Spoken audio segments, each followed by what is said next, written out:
Welcome to Einar's Menagerie, Exile. This is where I keep the beasts we capture. Do not worry about their well-being. I do not think they will worry about yours. A little humor for you. But seriously, Exile, Einar takes very good care of the beasts we capture. I feed them, clean them, and read them the poems I write. Then, when you are ready, we slaughter them at the blood altar to prove to the first ones that we are worthy of survival. That part is not so friendly to the beasts, but if you read my poetry, you may consider it an act of mercy. Again, humor! My poetry is great. Please, look around. Take your time. But do not feed the animals. That is Einar's job. The arena just north. That is the blood altar. It is where you will perform the ritual of sacrifice by combat. Once you have captured a few beasts, go to the altar in the middle and begin the ritual. The first ones are watching. Show them you are worthy.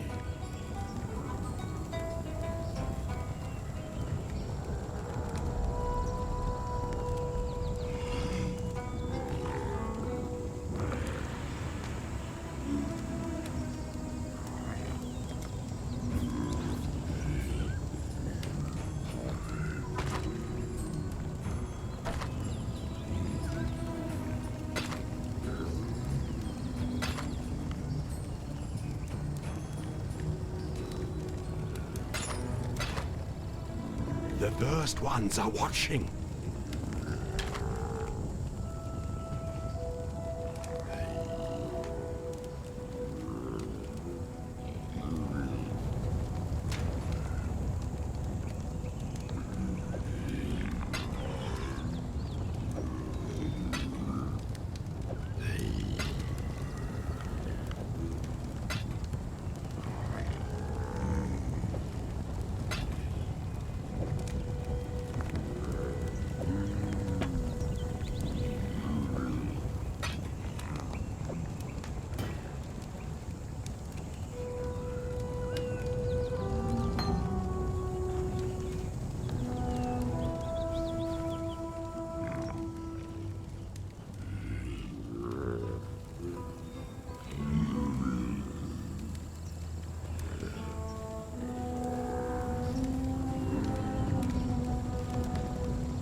Greetings, survivor. The arena just north. That is the blood altar. I...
A stranger like no other faced the wall of the Umbra, opened a pass in a sorry land, gave some hope to a sorry band of exiles and death's castaways, a chance at life on a brand new day. There. Thought you deserved one of my finest poems, written to commemorate such a mighty feat. Oh, and this. Been keeping it for a very special occasion. Consider yourself just such an occasion.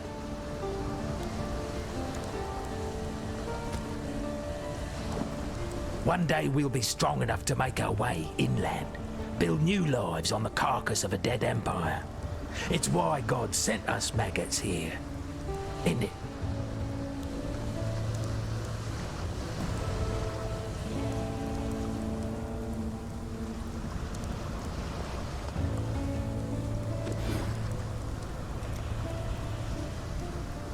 Hello. Some have dared hope for a better life beyond Prisoner's Gate. Not me. My place is here, easing the suffering of exile as best I can.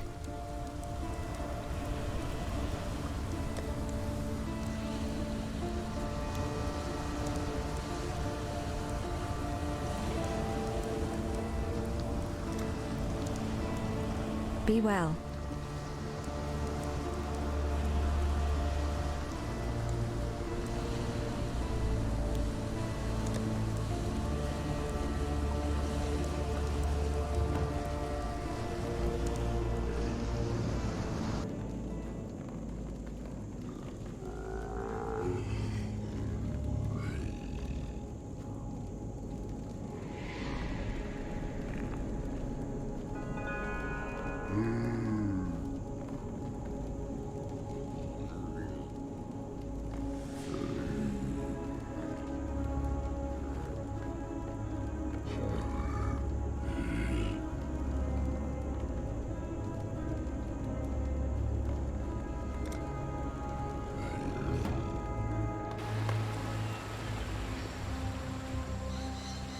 I have seen warriors in black in the east. They are from your Oriath. Better fed, better armed than you, Exile. Oriath did not want you, so why does it follow you here? You will understand what you see more than I. Go east and find these warriors in black. If there is danger to us, I need to learn of it.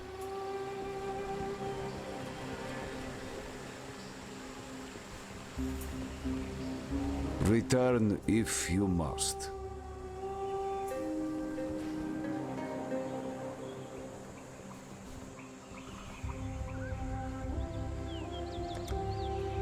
Go with the spirit. This old mind shall remember. What? Travel far.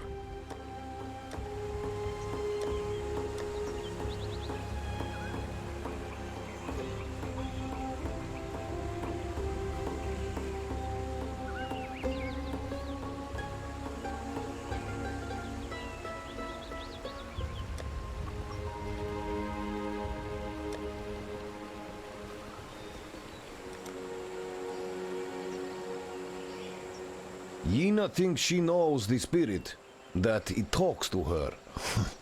She talks to herself. Silk is no hunter. Silk scares children with stories at fire time. That 8-leg he wears, he did not kill it. Found it in the forest dead of age. I would like to see Silk face live 8-leg one day. See him wrapped up for lunch. Their skin makes good boots. Their spit makes painful death. Rocks and water. They move and live like monkey and viper. They die like monkey and viper too. There is no heart to see, but there is a heart to stab, if you can find it with your spear. Unclean. Do not eat of the trees surrounding the chamber of sins. Do not drink of the water, and do not rest. The beasts there look weak, born badly. They are faster, stronger than they seem. Travel far. Hello. A large heart, yet so little sense to go with it. Yena dabbles in things she should not. The spirit she obsesses over. If she is not careful, she will find herself joining it. Grust is the strong right arm of this tribe. No man hunts better, and no man could do more to protect the ones he loves. Tales and songs are Silk's meat and drink. Would have made a fine bard in the old empire. Were a fraction of what he says true, we'd have nothing to fear from bandit nor beast, with Silk among us. The High Templar's blackguards? They're here, rubbing shoulders with us mere exiles? A mystery indeed, and so near the Chamber of Sins. Whatever they want with that foul place, it won't be for the betterment of humanity. The giant is no more. I wish I could say that this bodes well for us, but with Oak gone, Kratin and Alira will only grow stronger. That ancient gateway to the northwest. It's a peculiar thing, not of the Eternal Empire. It could be Val in origin, a culture I've seen mentioned here and there in some of the most antique of texts. It is the Val who began the use of virtue gems well before our imperial ancestors. Little else is known about them. If only I had my old museum archives, I could have given you a more tempered theory. The Chamber of Sins? Apparently, the late Archbishop Geoffrey of Frisia gave it that title. It was built by Emperor Cheetus for one Inquisitor Maragaro. How do I know this? To my shame, I did Dominus's dirty work in the selfish hopes of scholarly advancement. I scoured fragments of documents brought back by Fairgraves and Doresso before his disgrace. I unearthed all I could on the Eternal Empire's masters and mistresses of thaumaturgy, the subject of keen interest to our supposedly devout High Templar. If I were you, I'd avoid Malagaro's old laboratory. A place of illness infected by a diseased mind. Keep your wits about you. Greetings. Viper eats monkey, monkey eats viper. The forest is hurt, confused. It fights with itself. There is no peace for us in this war. Goodbye. Great white beast is dead. Then make a tale, a song to sing, of the mighty Exile and their teacher, Silk the Wise. Many will be impressed, yes? The path to the sea is open. You are a legend that lives, Exile. Yes? Hankering for education? Hello.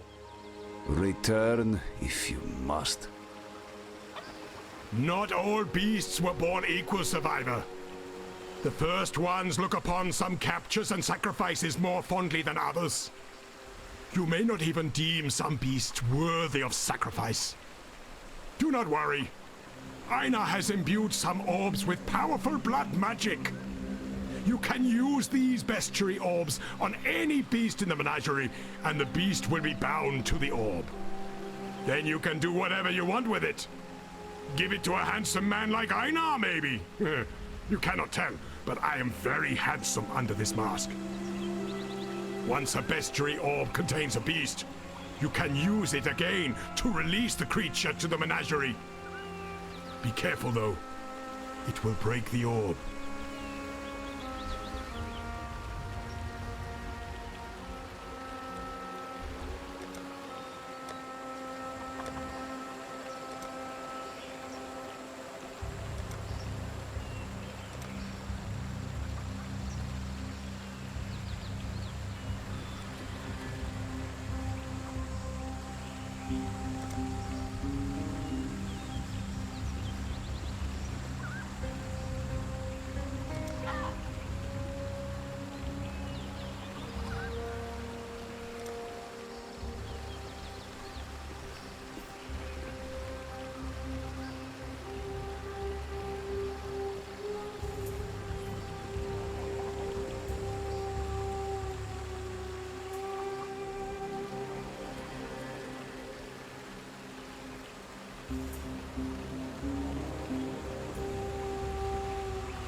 Some scared little birds told me that you've cut down their tree. A big, ugly oak.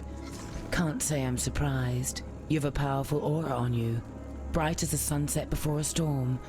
So let me rub an idea against that hot spirit of yours, see if it catches fire.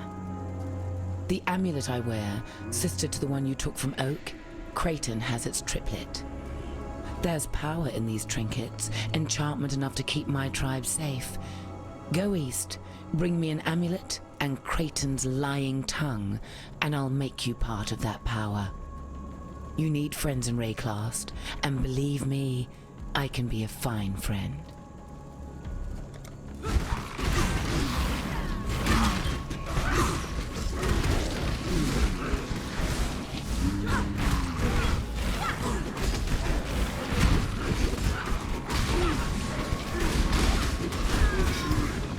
You missed a valuable lesson, sister.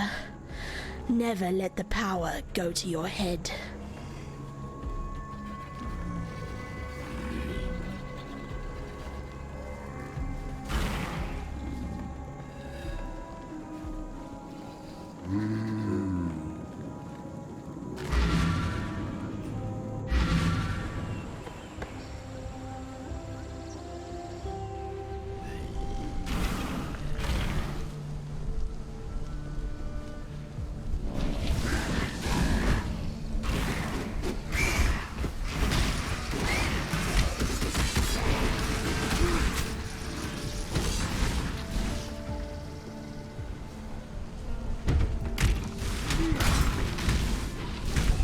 Life is too precious to waste on you.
Heard you've been doing some serious gardening around the place. Felled a big dumb oak and plucked an Alira thistle from a foul bed. And I'm thinking you got a couple of amulets in your pockets. Ones like mine here. There's power in them, you know, but only when all three get to dance together. I'm not greedy, mind. I'm willing to split that power with you, right down the middle. Hand me those amulets, and let's see what fate has in store for us.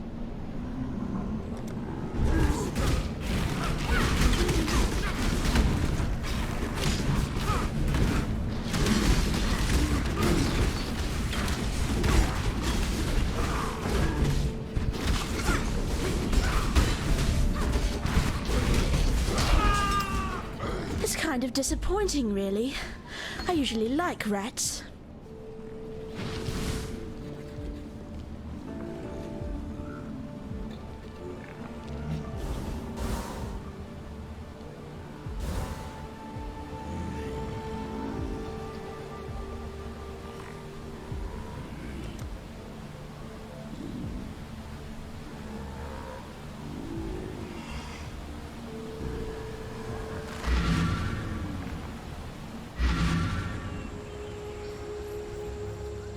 There's greatness in you. You've proved that without a doubt. And whether you've destroyed the bandits for us or for your own ends, it matters not at all. You've given us back our home and our future. You say the Lords of Larceny wore these around their necks? These artifacts and that ancient gateway to the northwest, crafted by the same hands, I'd venture. Val hands. And it appears the brigand's trinkets could form a single whole. Give me a moment with them. I used to be good at this sort of thing. Now, this one seems to fit neatly against here, and this third one, well, it looks... I'm so sorry, my friend. Are you well? Yes, you are apparently intact. Remarkable, considering... For the barest moment there, you were something altogether different. I'm not afraid to admit it. A rather unnerving version of yourself. If I were you, I'd dispense with that artifact down the deepest, darkest hole that I could find.